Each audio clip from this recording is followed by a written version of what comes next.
Welcome to ILTV's Israel Daily. I'm Lidar Grave-Lazi, and coming up in today's newscast.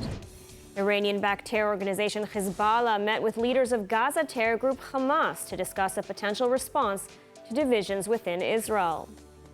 Meanwhile, international financial institutions caution about Israel's economy following the passing of the reasonableness bill in the Israeli Knesset. And joining us in the studio, United Hatzalah, an incredible Israeli organization that is helping to save lives worldwide.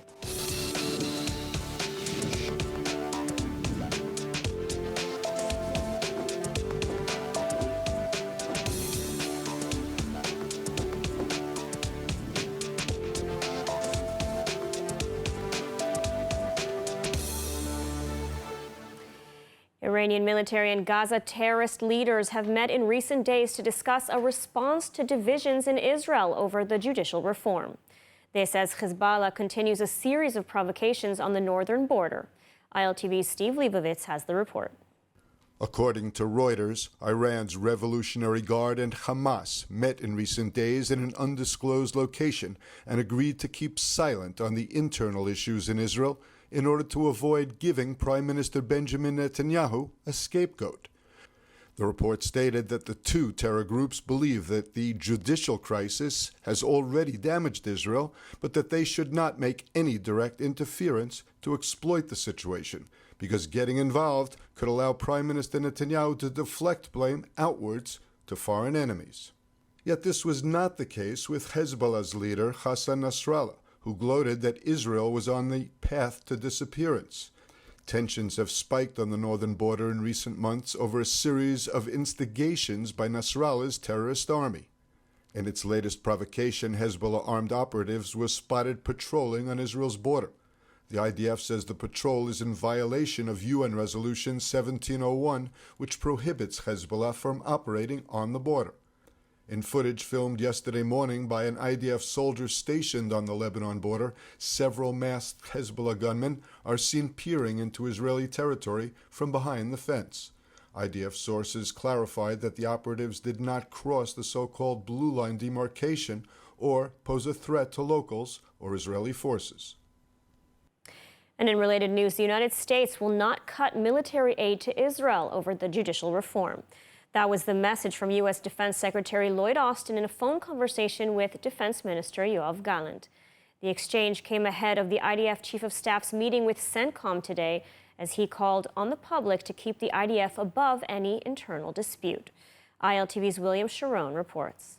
Defense Minister Yoav Gallant spoke with his counterpart, U.S. Defense Secretary Lloyd Austin, Tuesday night after the Israeli government passed the first piece of the judicial reform over the objections of the Biden administration and the opinion of Gallant himself. The U.S. defense chief reportedly sent a cautionary message that the political discourse, especially in the near future, is critical to a resilient democracy, but said that the United States would not cut military aid to Israel over this issue. A State Department spokesman underlined Austin's message, saying there's not going to be any cut or stoppage of military aid because U.S. commitment to Israel and Israel's security is ironclad. In the conversation, Gallant said, "My main task, together with the heads of the defense establishment, is to unite the ranks and maintain the IDF's competence in the face of the many security challenges." That message was underlined by IDF Chief of Staff Herzi Halevi. אתמול היה יום של שיא בעוצמות המחלוקת בחברה הישראלית. בתוך הטלטלה הזו, על צה"ל מוטלת אחריות גדולה להגן על מדינת ישראל ועל אזרחיה. ימי מחלוקת ומשבר דורשים להדגיש את המשותף והמאחד. משימת ההגנה על המדינה היא המחויבות העמוקה שלנו. Halevi told the citizens of Israel that the army needs all of its reservists. צה"ל נכון ומוכן לכל אתגר, זהו הציווי שלנו להבטחת קיום המדינה. כוח המגן של צה"ל מורכב מכל חייל, כל מפקד במילואים ובסדיר, אשר פועלים יחד למטרה משותפת. אנחנו צריכים לקרב את אנשי המילואים היקרים לנו מאוד, שתרומתם לביטחון המדינה רבה. To those already refusing service, Halevi had this to say. גם מי שקיבל החלטה בלב כבד שלא להתייצב, צה"ל צריך אתכם. רק יחד נגן על הבית, נתאמן, נתכונן ונעשה ביחד. נבחר לעמוד איתן נוכח אתגרי התקופה המורכבת הזו. יש לנו אחריות רבה. Halevi also met on Wednesday with United States Central Command Chief General Michael Kurilla to discuss joint U.S.-Israeli military preparations and operations. And joining us now with more on the security situation in Israel is CEO and founder of the Israel Defense and Security Forum, Brigadier General in the Reserves, Amir Avivi. Thank you for joining us. Pleasure. So let's start by addressing the issue of the IDF's military preparedness. I mean, in recent weeks, we've heard of the reservist protests, hundreds or thousands saying they will refuse to show up for duty. And now that the first part of the reform is passed, are they implementing their threats? And how is this affecting, or how will it affect the IDF? Well, to my understanding, and I talk almost every day with the IDF is in full readiness at the moment. These issues, we don't see them in the ground forces, not in the Navy, hardly in the intelligence. There is a specific problem with some of the Air Force guys. Most of them are old and not necessarily the pilots. I haven't heard even of one pilot that is not arriving and doing what it needs to do. But definitely the overall atmosphere and the politicizing the army is really bad. It's devastating. It's also normalizing the idea of insubordination in parts of the Israeli society, and it might affect also the young generation. So there is definitely a lot to do, and I think that the Chief of Staff needs to be much more clear on the fact that not coming to service, not volunteering or not arriving is something that is completely against our basic values as Zionists and also as military guys. Mm-hmm. And you know, the United States also seems worried about Israel's military capabilities. Both the U.S. Secretary of Defense speaking with Defense Minister Gallant, and the CENTCOM head is now visiting in Israel. Has the reform affected at all the U.S.-Israel relations in terms of the security collaboration? I don't think it has affected at all. I think that the collaboration is very, very strong. Israel is working very closely with Central Command. We understand that our main challenge is Iran and its proxies. And we are working together to really see how we can meet these challenges. We see what is going on the Lebanese border. We understand that overall, and not because of the judicial reform, the overall situation is that the possibility of an escalation, maybe even a multi-front war, has grown in the last year, and probably will go also as we look to the future, and maybe the need of Israel to retaliate against the Iranian nuclear plan that is moving forward. So we need a strong army. We need to build our deterrence, and I can say that when we have reservists saying they are not going to serve, this hurts dramatically Israel's national security and deterrence towards our enemies. Mm-hmm. And, you know, now also, as long with what you're saying, for weeks, if not months, Prime Minister Netanyahu and also Defense Minister Yoav Gallant have been saying that the internal strife in Israel is viewed as weakness by its enemies. And now we actually have proof that this is, in fact, the case. Hezbollah and Hamas meeting to discuss potential action. What do you make of this? So Iran and its proxies have been assessing for a long time the situation. The buildup of force Iran has done for many, many years reached a point that the Iranians are contemplating a possible attack from their side. And they are all the time looking at what's going on in Israel, how ready we are, how strong we are. And when they think that we are weak, this might encourage them to really enable Hezbollah and Hamas to attack Israel. And this is a huge danger. I'm really surprised that Israelis, some of them, don't understand the repercussions of what they're doing. They might bring upon all of us war, upon themselves and upon their children.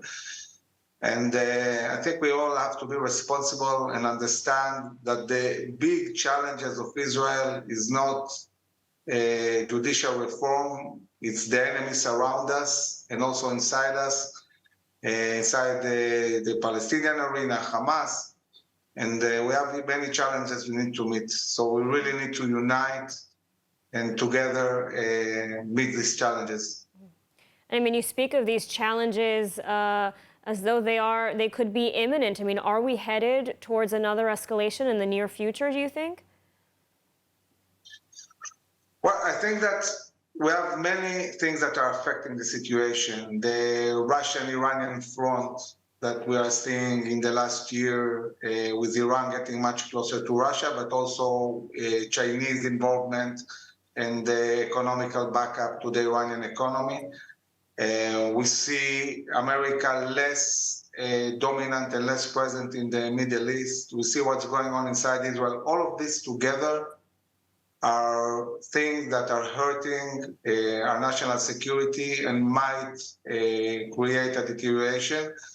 But on the other side, you know, the government gave the army the biggest budget ever. The army got everything they wanted. They are building up the force. We had a very big drill to enhance the army's readiness for a possible multi-front war. And I think that my message would be to our enemies, don't test us, because the army is much, much stronger than what they think. Absolutely. All right, Brigadier General in the Reserves, Amir Avivi, thank you for your time and your analysis today. Thank you very much.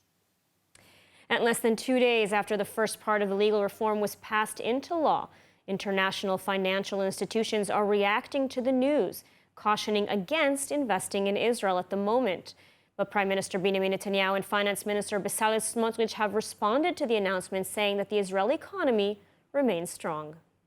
International credit rating giant Moody's published an unscheduled report Tuesday evening on Israel's economy and warned investors against investing in Israel.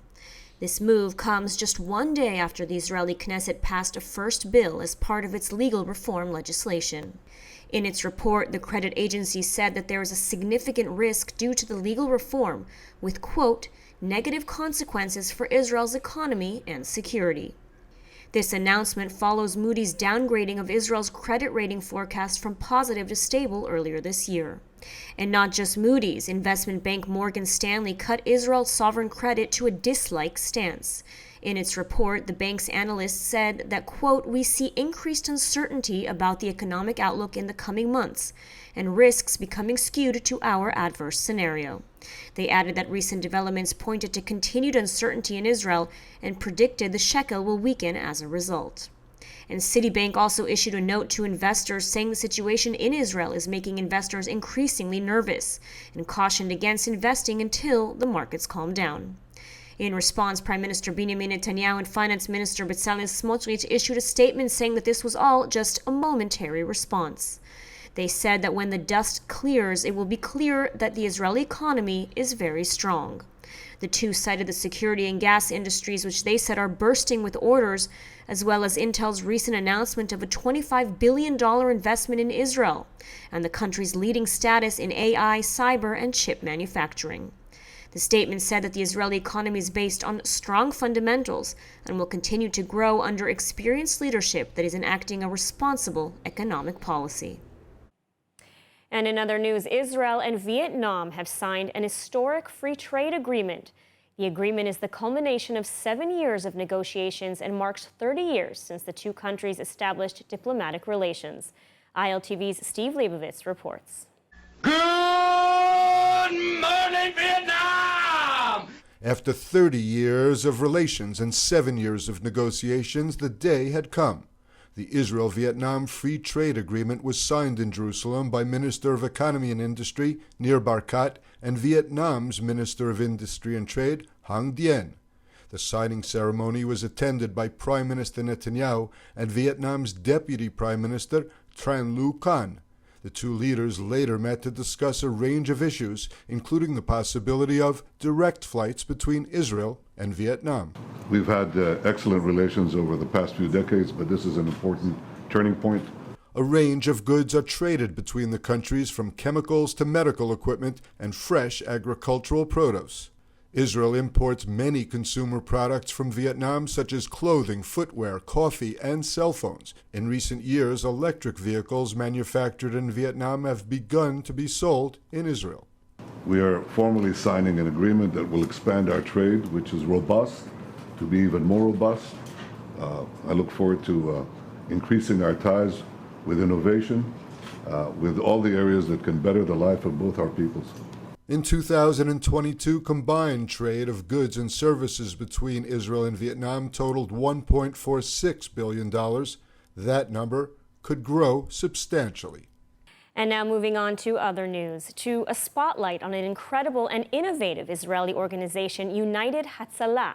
This is a network of over 6,500 volunteer medics who work to save thousands of lives each year across Israel and also worldwide.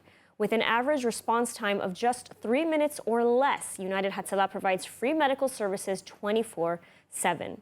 And now we have the pleasure of talking to United Hatzalah spokesperson Rafael Posch to hear a little bit more about this astounding work that their volunteers are doing each and every day. So Rafael, welcome. Thank you. Thank you very much. It's great to be here. So tell me a little bit about United Hatzalah. What differentiates you from, let's say, other EMS, organizations? So United Hatzalah is really a network of community-based volunteer responders who are fully trained and licensed by the Health Ministry and the Internal Security Ministry, and they provide emergency medical services. What we like to say is the 3 Fs: first, fast, and free. We have response times of, like you said, less than 3 minutes on a national average, in some places less than 90 seconds. That usually means we're first on scene. We're providing care for the patient between the time that the phone call is made and the ambulance arrives. Then when the ambulance team comes, we pass off the patient to them and really start the chain of survival a little bit early. And we're fast and incredible response times. We do that by the network of volunteers spread throughout the country. People leave their jobs, their homes, driving, wherever they are, they drop whatever they're doing and go and respond to a medical emergency. And they've taken it upon themselves to be on call 24/7, 365 days a year. So the response is often, we're the first people on the scene because we're right next to where the scene takes place. We don't have to leave from a dispatch center and drive to where the scene is. We're next door. We're the community member, the neighbor, the person in the next office building, et cetera. So that's really incredible, because I wanted to ask, how is that possible to have such a fast response time? So that's exactly it. It's really just people coming and dropping what they're doing, providing their response time, and when the ambulance shows up and the patient's taken care of and on the way to the hospital, they go back to what they were doing and pick it up from where they left off. And the other thing that divides us or separates us is that everything we do is free, completely free of charge.